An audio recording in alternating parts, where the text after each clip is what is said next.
আজিগর কাণ্ডে লকেট চট্টোপাধ্যায়কে তলব, প্রাক্তন বিজেপি সাংসদকেই তলব করেছে লালবাজার। চিকিৎসক কুণাল সরকার এবং সুবর্ণ গোস্বামী তাদেরকেও একই সঙ্গে তলব করা হয়েছে। যে অভিযোগ ছিল যে ধর্ষিতার পরিচয় প্রকাশ করেছেন তারা, গুজব ছড়িয়েছেন তারা, এমনটাই অভিযোগ, যার কারণেই তাদেরকে মূলত তলব করা হয়েছে। আর লকেট চট্টোপাধ্যায়, একদিকে তাকে তলব করা হয়েছে, আজ বিকেল বেলায় লালবাজারে তাকে হাজিরা দেওয়ার জন্য নির্দেশ দেওয়া হয়েছে। অন্যদিকে কুণাল সরকার চিকিৎসক, তাকেও ডেকে পাঠানো হয়েছে, সুবর্ণ গোস্বামী তাকেও ডেকে পাঠানো হয়েছে লালবাজারে। এবং যে অভিযোগ তাদের বিরুদ্ধে উঠেছিল যে এই ঘটনাতে যিনি নির্যাতিতা তার পরিচয় তারা প্রকাশ্যে এনেছেন, একাধিক গুজব ছড়িয়েছেন, মূলত সেই অভিযোগই উঠেছে তাদের বিরুদ্ধে, যার কারণেই লালবাজারের তরফ থেকে তাদেরকে ডেকে পাঠানো হয়েছে। এবং যে ছবি আমরা এর আগেও দেখেছিলাম যে ডিওয়াইএফআই নেত্রী মীনাক্ষী মুখোপাধ্যায়, তাকেও তলব করেছিল লালবাজার। এবার বিজেপির প্রাক্তন সাংসদ লকেট চট্টোপাধ্যায়, তাকেও তলব করা হলো। কিন্তু লকেট চট্টোপাধ্যায় তিনি কি এই তলবে সাড়া দেবেন? তিনি কি যাবেন লালবাজারে?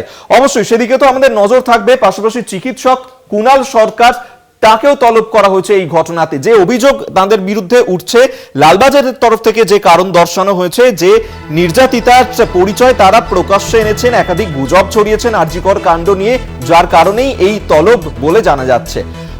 বিজেপির প্রাক্তন সাংসদ লকেট চট্টোপাধ্যায়, তাকে তলব করা হয়েছে। চিকিৎসক কুণাল সরকার, তাকে তলব করা হয়েছে। সুবর্ণ গোস্বামীকেও তলব করা হয়েছে লালবাজারের তরফে। আপনাদেরকে আরেকবার জানিয়ে রাখবো, যেখানে এর আগে আমরা দেখেছিলাম ডিওয়াইএফআই নেত্রী মীনাক্ষী মুখোপাধ্যায়, তাকে তলব করা হয়েছিল, আরো বেশ কয়েকজনকে তলব করা হয়েছিল। আরজিকর কাণ্ডে এবার লকেট চট্টোপাধ্যায়কে তলব করা হয়েছে চিকিৎসক কুণাল সরকার ও সুবর্ণ গোস্বামীকেও। কি বলছেন লকেট চট্টোপাধ্যায় এই প্রসঙ্গে, তাকে যে তলব করা হয়েছে সেই নিয়ে শোনাবো। যেই বলতে শুরু করেছেন তাকেও পদ থেকে বরখাস্ত করা হয়েছে। আজকে সুখেন্দু শেখর রাজ্যসভার সদস্য রয়েছেন, তাকেও নানাভাবে প্রবলেমের সম্মুখীন হতে হয়েছে মুখ খুলেছেন বলে। মানে এখানে তৃণমূলের সরকার কখন শুধু ভোট চায়, বিচারের জন্য সরকার আসেনি, ভোটের জন্য সরকার এসেছে। ভোট নেওয়ার জন্য রিগিং করে ভোট নেব, ছাপ্পা ভোট করার জন্য এই সরকারটা আছে, মানুষের কোনোদিন বিচার দেবে না। সুতরাং এটা যত এরকম করবে, আমি আশা করি তৃণমূলের মধ্যেও অনেকে রয়েছেন, তারাও আস্তে আস্তে করে মুখ খোলা শুরু করবে। এবং যিনি মুখ্যমন্ত্রী, তিনি স্বরাষ্ট্রমন্ত্রী, গৃহমন্ত্রী, স্বাস্থ্যমন্ত্রী, তিনি নিজের বিরুদ্ধে পথে নামছেন।